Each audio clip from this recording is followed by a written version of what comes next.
I'm very honoured to give the Cameron Lecture 2024 on the advances in hemoglobinopathies. My name is Dr. Farrukh Shah. I am a consultant haematologist who has worked extensively in the care of patients living with thalassemia and sickle cell disorders. These are my disclosures.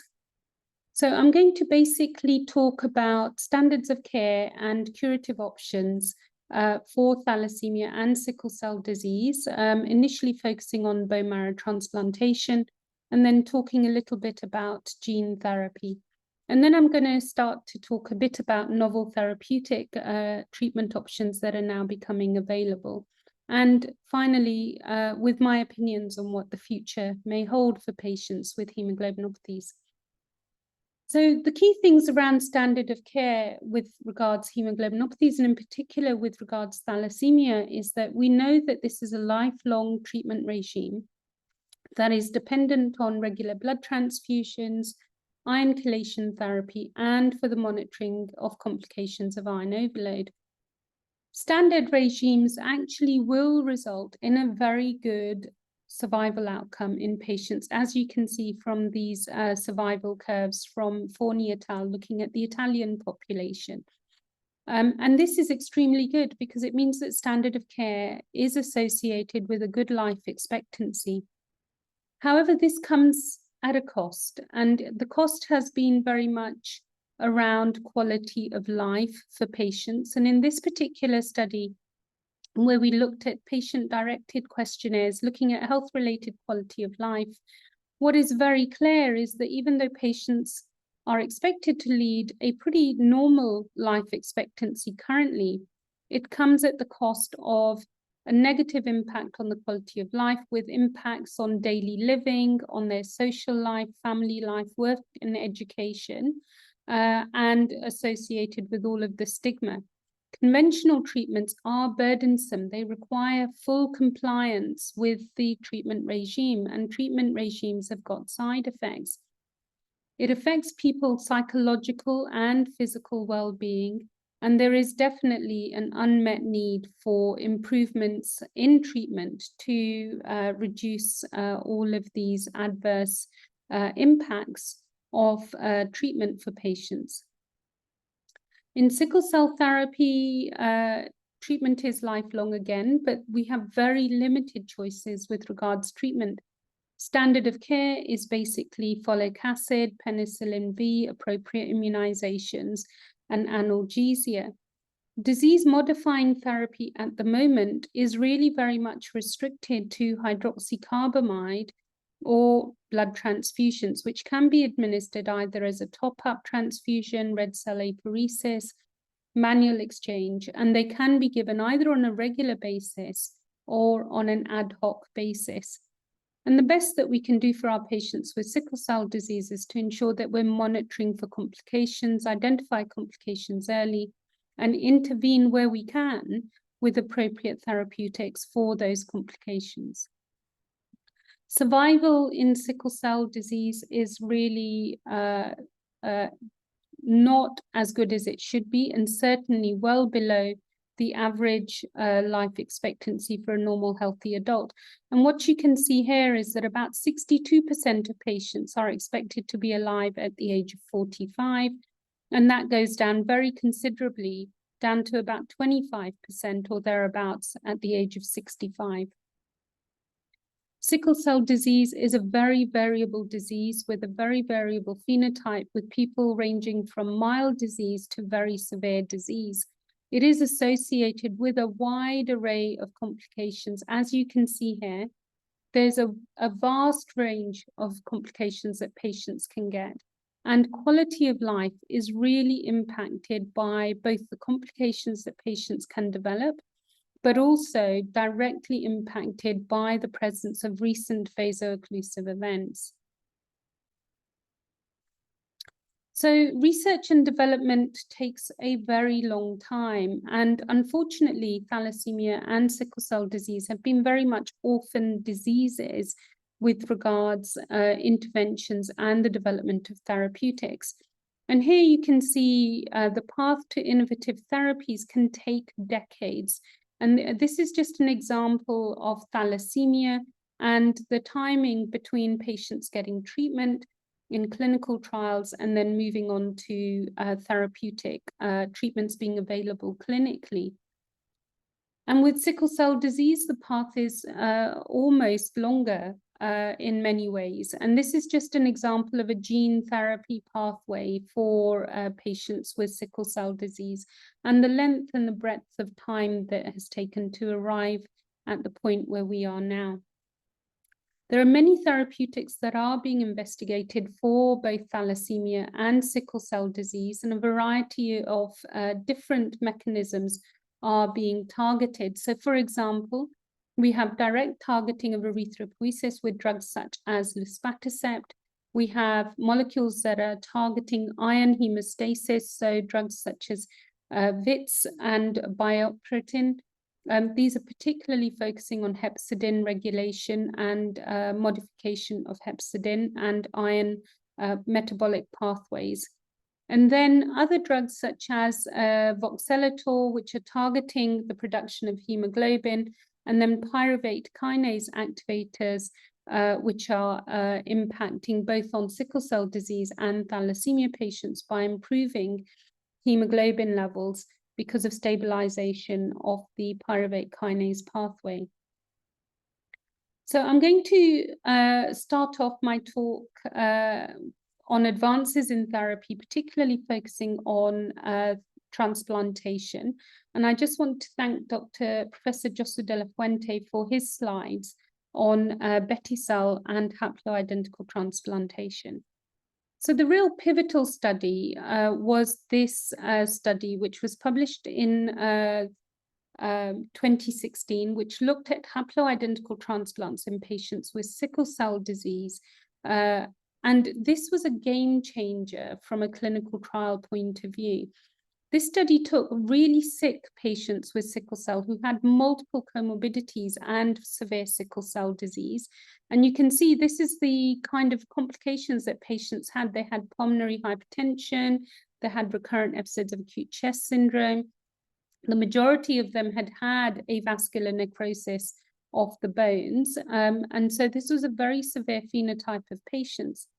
These patients then underwent a haploidentical transplant with a variety of siblings and other haploidentical matches. And what you can see here is that there was a significant improvement in both cardiac function a year post-transplant and in people's lung function a year post-transplant, with no recurrences of sickle VOC events post-transplant. This then prompted the Vanderbilt Global Haploidentical Transplant Learning Collaborative Group, of which Professor Josu de la Fuente is a part. And they have developed a regime using thymoglobulin, thiotepa, fludarabine, and cyclophosphamide with GVHD prophylaxis, including post-transplant cyclophosphamide, MMF, and sirolimus. A total of 80 patients have undergone transplantation across 7 sites, 45% of them are male, and a wide variety of haploidentical donors, including siblings, parents, daughters, and cousins. And graft failure occurred in about 12% of patients, with 4 primary and 6 secondary graft failures. All of the graft failures were actually in young patients below the age of 18, and all of them had autologous reconstitution. In the engrafted patients, 97% were off immunosuppression at the end of 365 days, and GVHD was really very well managed in this population of patients, with only 8.8% of patients getting significant moderate to severe GVHD. Median follow-up for the cohort is 1.4 years based on the time of graft failure. And a Kaplan-Meier survival curve has shown no difference based on age in survival probability in these patients. So in the patients who are aged between 18 and 36, the age of death, 95% confidence interval is 2.36. for the number of people who die per 100 patient years. And above the age of 36, it's 4.72. But following transplantation, the death rate actually goes down to 2.31, which is comparable to the standard average death rate. The issue with graft failure has been addressed, with no graft failures actually occurring now with post-conditioning cyclophosphamide. And you can see that the overall survival and the event-free survival in patients is now much better. Gene therapy is currently available in the United States using lentiglobin gene, which is where you have a gene insertion happening with a lentivirus and the insertion of a T87QA gene transcript, which allows patients to have a good hemoglobin. This is the cohort data for all of the patients who underwent lentiglobin gene therapy.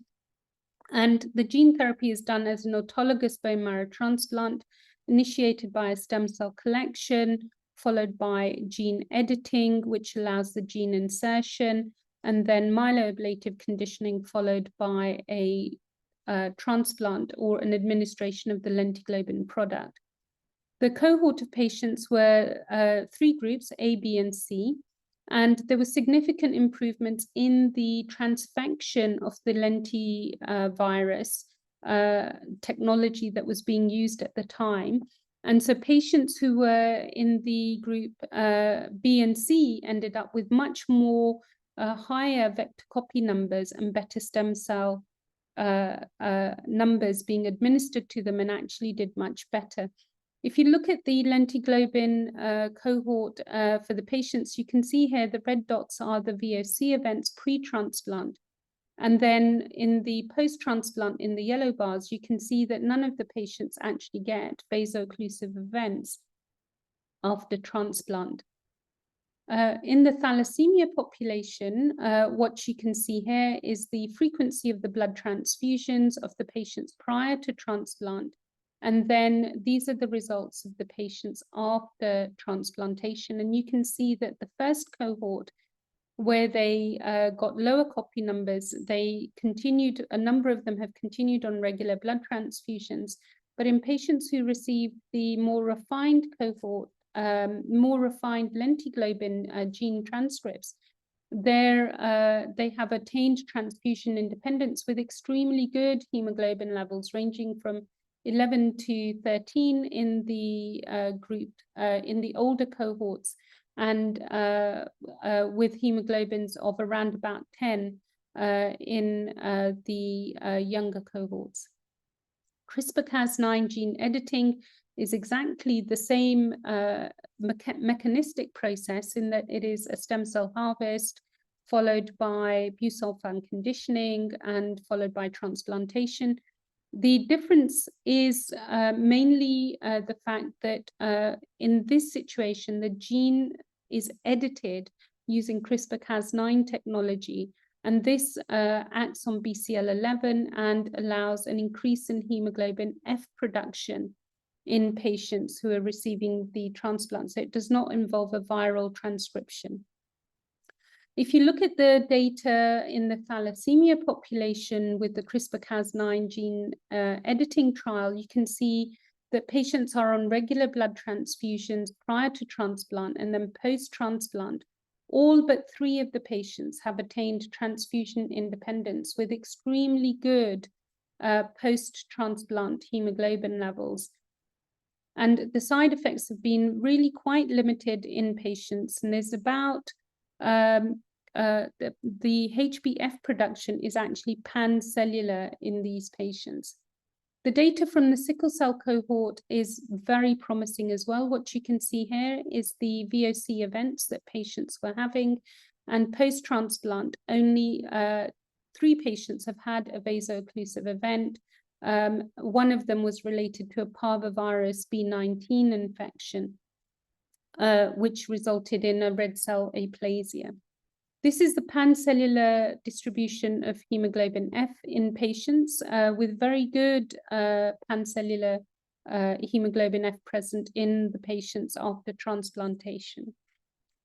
Gene therapy trials are now proactively ongoing and being developed globally. So there's a lot of studies now underway, both in China and in the United States of America. And it is hoped that this treatment will become available for many, many more patients.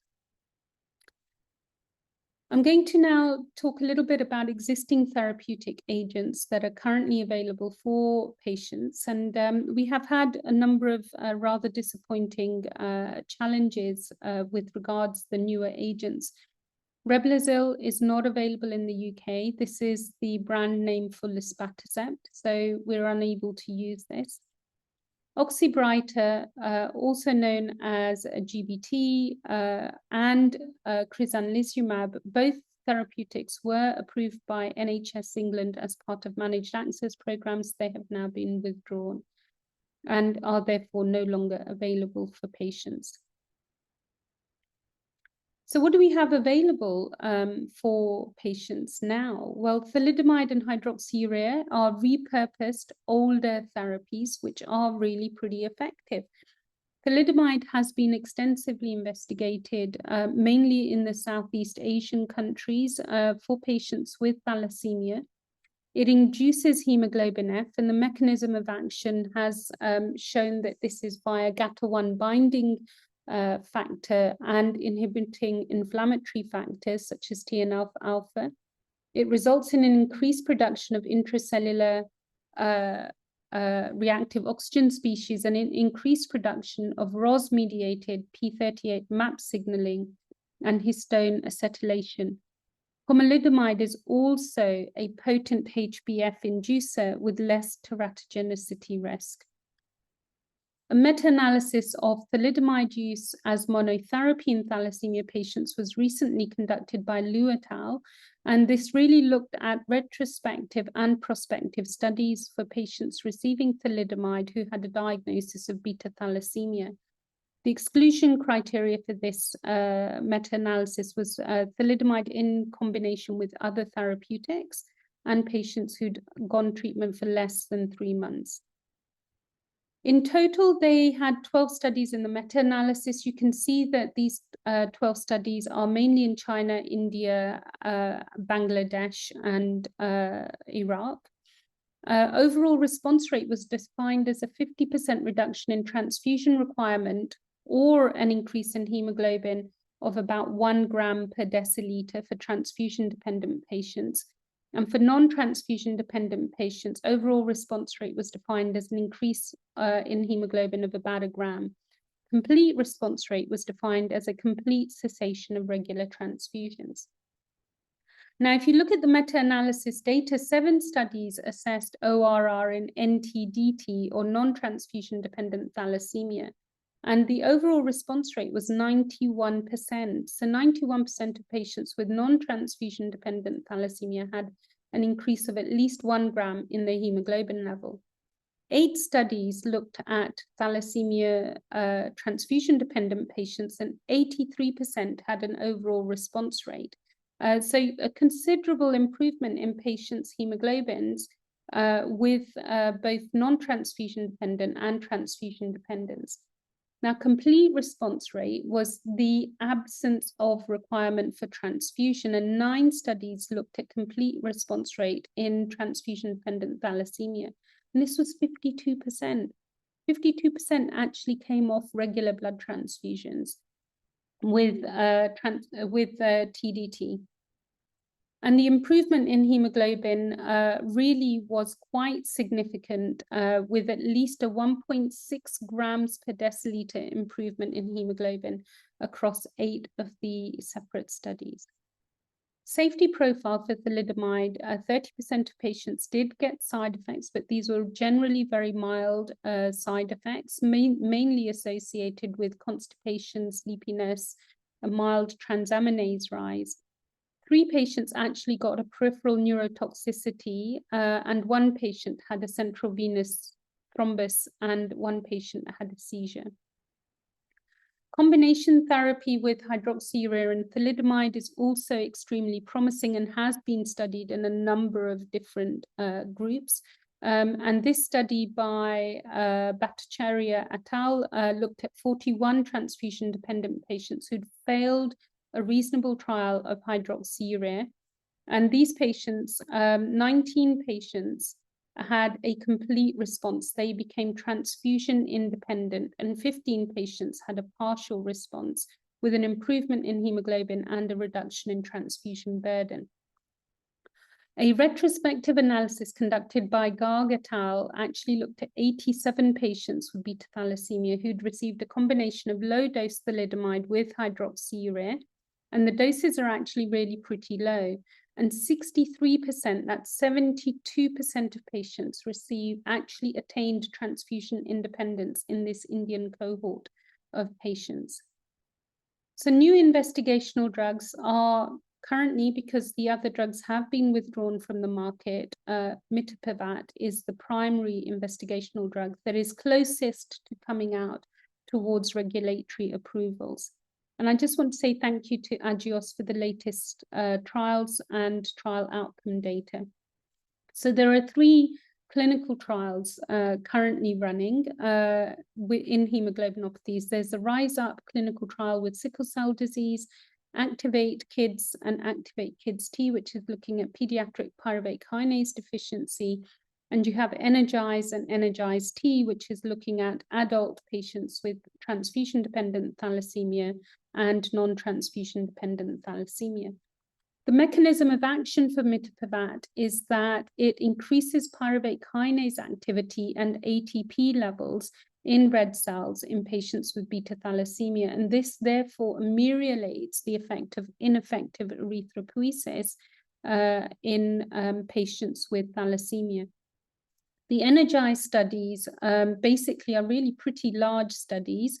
Energize, non-transfusion dependent, has 171 patients in it, and patients are either randomized as a 2-to-1 to 100 milligrams twice daily of mitapivat or placebo, and 24 weeks is the core period of the study.